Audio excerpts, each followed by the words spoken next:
Leitura, professora Fabiane Oliveira. Carta de Paulo Freire aos professores. Paulo Freire. Ensinar, aprender. Leitura do mundo, leitura da palavra.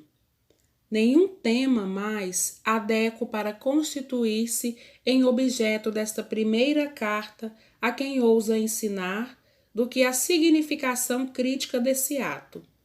Assim como a significação igualmente crítica de aprender. É que não existe ensinar sem aprender. E com isto eu quero dizer mais do que diria se dissesse que o ato de ensinar exige a existência de quem ensina e de quem aprende. Quero dizer que ensinar e aprender se vão dando de tal maneira que quem ensina aprende de um lado, porque reconhece um conhecimento antes aprendido, e, de outro, porque, observado a maneira como a curiosidade do aluno aprendiz trabalha para aprender, o ensinando-se. Sem o que não o aprende, o ensinante se ajuda a descobrir incertezas, acertos, equívocos. O aprendizado do ensinante ao ensinar não se dá necessariamente através da retificação que o aprendiz lhe faça de erros cometidos.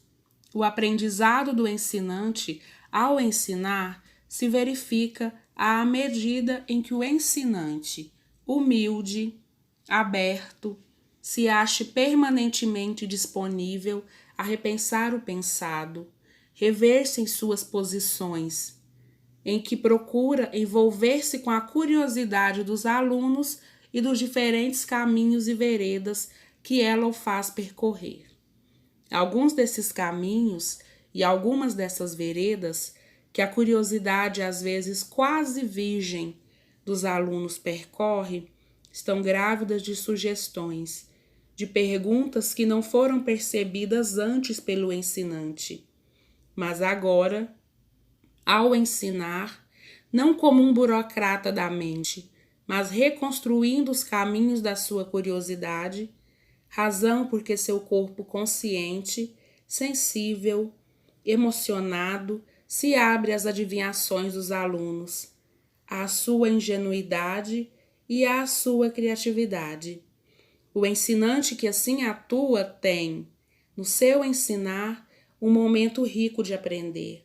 O ensinante aprende primeiro a ensinar, mas aprende ao ensinar algo que é reaprendido por estar sendo ensinado. O fato, porém, de que ensinar ensina o ensinante a ensinar um certo conteúdo não deve significar, de modo algum, que o ensinante se aventure a ensinar sem competência para fazê-lo. Não autoriza a ensinar o que não sabe. A responsabilidade ética, política e profissional do ensinante lhe coloca o dever de se preparar, de se capacitar, de se formar antes mesmo de iniciar sua atividade docente. Essa atividade exige que sua preparação, sua capacitação, sua formação se tornem processos permanentes. Sua experiência docente, se bem percebida e bem vivida, vai deixando claro que ela requer uma formação permanente do ensinante, formação que se funda na análise crítica de sua prática.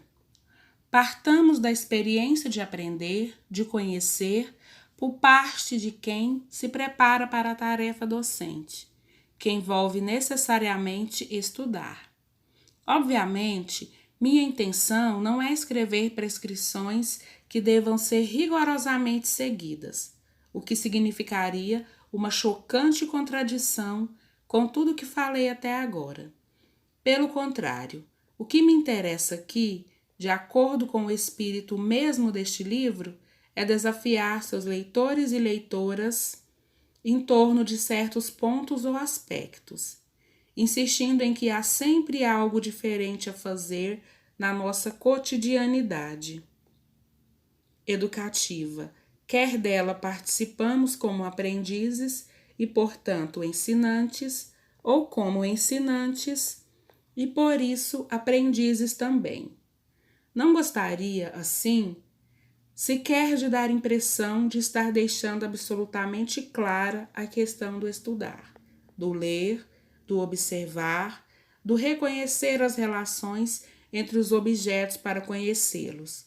Estarei tentando clarear alguns dos pontos que merecem nossa atenção na compreensão crítica desses processos. Comecemos por estudar, que envolve o ensinar do ensinante.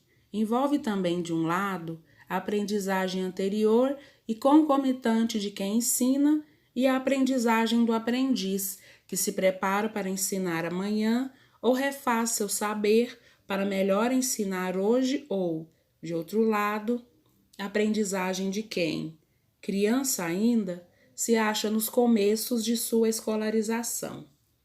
Enquanto preparação do sujeito para aprender, estudar é, em primeiro lugar, um que fazer crítico, criador, recriador, que não importa que eu nele me engaje através da leitura de um texto que trata ou discute um certo conteúdo que me foi proposto pela escolha, ou se o realizo partindo de uma reflexão crítica sobre um certo acontecimento social ou natural, e que, como necessidade da própria reflexão, me conduz à leitura de textos para minha curiosidade e minha experiência intelectual, me sugerem ou que me são sugeridos por outro.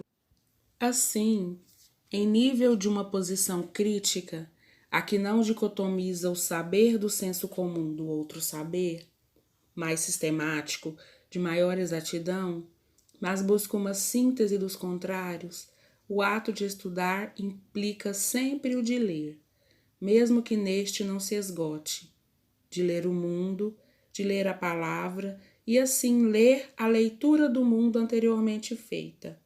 Mas ler não é puro entretenimento, nem tampouco um exercício de memorização mecânica de certos trechos do texto. Se, na verdade, estou estudando e estou lendo seriamente, não posso ultrapassar uma página se não conseguir com relativa clareza ganhar sua significação. Minha saída não está em memorizar porções de períodos lendo mecanicamente 2, 3, 4 vezes pedaços do texto, fechando os olhos e tentando repeti-las, como se sua fixação puramente maquinal me desse o conhecimento que preciso. Ler é uma operação inteligente, difícil, exigente, mas gratificante. Ninguém lê ou estuda automaticamente se não assume, diante do texto ou do objeto da curiosidade, a forma crítica de ser ou de estar sendo sujeito da curiosidade, sujeito da leitura, sujeito do processo de conhecer em que se acha. Ler é procurar buscar, criar a compreensão do lido. Daí, entre outros pontos fundamentais, a importância do ensino correto da leitura e da escrita. É que ensinar a ler é engajar-se numa experiência criativa em torno da compreensão e da comunicação. E a experiência da compreensão será tão mais profunda quanto sejamos nela capazes de associar, jamais dicotomizar, os conceitos emergentes da experiência escolar aos que resultam do mundo da cotidianidade. Um exercício crítico, sempre exigido pela leitura e necessariamente pela escuta, é o de como nos darmos facilmente à passagem da experiência sensorial que caracteriza a cotidianidade à generalização que se opera na linguagem escolar e desta ao concreto tangível. Uma das formas de realizarmos este exercício consiste na prática que me venho referindo como leitura da leitura anterior do mundo. Entendendo-se aqui como leitura de mundo a leitura que precede a leitura da palavra e que, perseguindo igualmente a compreensão do objeto, se faz no domínio da cotidianidade. A leitura da palavra, fazendo-se também em busca da compreensão do texto e, portanto, dos objetos nele referidos, nos remete agora à leitura anterior do mundo. O que me parece fundamental deixar claro é que a leitura do mundo, que é feita a partir da experiência sensorial, não basta, mas, por outro lado, não pode ser desprezada como inferior pela leitura feita a partir do mundo abstrato, dos conceitos que vai da generalização ao tangível. Certa vez, uma alfabetizanda nordestina discutia, em seu currículo de cultura, uma codificação que representava um homem que, trabalhando o barro, criava com as mãos um jarro. Discutia-se através da leitura de uma série de codificações que, no fundo, são representações da realidade concreta. O que é cultura? O conceito de cultura já havia sido apreendido pelo grupo através do esforço da compreensão que caracteriza a leitura do mundo ou da palavra. Na sua experiência anterior, cuja memória ela guardava no seu corpo, sua compreensão do processo em que o homem, trabalhando o barro, criava o jarro, compreensão gestada sensorialmente, lhe dizia que fazer o jarro era uma forma de trabalho com que, concretamente, se sustentava. Assim, como o jarro era apenas o objeto, produto do trabalho que, vendido, viabilizava sua vida e de sua família. Agora, ultrapassando a experiência sensorial, indo mais além dela, dava um passo fundamental, alcançava a capacidade de generalizar que caracteriza a experiência escolar, criar o jarro como trabalho transformador sobre o barro não era apenas a forma de sobreviver, mas também de fazer cultura, de fazer arte. Foi por isso que, relendo sua leitura anterior do mundo e dos que fazeres no mundo, aquela alfabetizanda nordestina disse segura e orgulhosa: faço cultura, faço isto.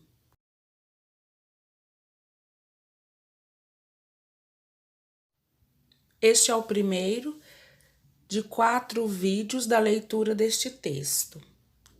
O link para a impressão do texto na íntegra está logo abaixo.